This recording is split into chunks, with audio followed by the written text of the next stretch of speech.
Now, the latest fuel price review has seen Kenyans on social media lash out at the Kenya Kwanza administration, accusing the president of backpedaling on its pre-election promises. During the campaigns, President William Ruto promised Kenyans that he would ensure the cost of living comes down by lowering the cost of fuel. However, this past year has seen an astronomical spike in fuel prices and the Kenyan shilling getting weaker against the dollar. So just what changed? Were these empty promises? We revisit promises made last year vis-a-vis the current reality.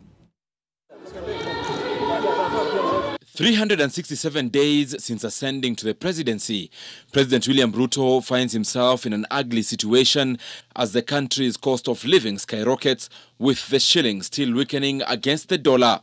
During his last term as deputy president, Ruto emerged as a fierce critic of his then-boss, retired President Uhuru Kenyatta, accusing him of failing to contain the runaway cost of living.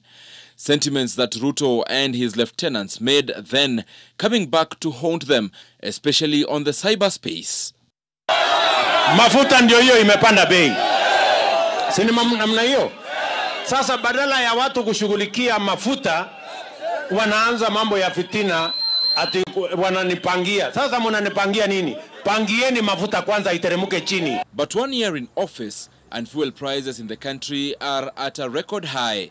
Call it eating one's own words, but the explanation given by his foot soldiers for the current situation are the very excuses that they rubbished during Kenyatta's regime. This increase that has spiked from today is as a result of a spike globally. As a nation and as a government, we've just come in, inherited a very complicated and difficult economic and financial situation. The short-term solution ni kukopa pesa, tukuje, tuweke ndio tupunguze bei ya mafuta. If we do that, we'll spend 15 billion shillings every 2 weeks. That is 30 billion shillings a month. It is not sustainable. Kwa sababu hatuwezi, unless hata kwa kukopa hakuna, na nyinyi mlisema taxes mtaki tuongeze zingine.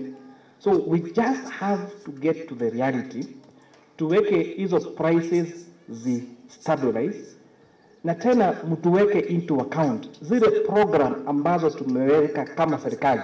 In this statement, the president, then as deputy president, claimed that the government was not responsive to the true situation on the ground.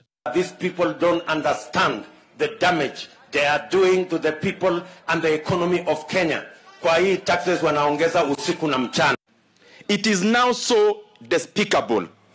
It is very insensitive. It is very inconsiderate for the government that we elected, that their preoccupation every day is to add the cost of living to the people of Kenya. And I want to remind the president, tafadhali, angalia nyuma uangalie Wakenya wale walikuweka kwenye huko. Wakenya wanaumia. Kenyans in our villages and towns are in great distress. Many families do not know where the next meal will come from, and even when they get a meal, it is not enough to satisfy the household needs. Clearly, with increased prices of paraffin and other fuel, the situation is likely to get worse. The price for petrol, diesel and kerosene are all above the 200 mark now, with kerosene now selling at an even higher price than diesel. Ibrahim Karanja, NTV.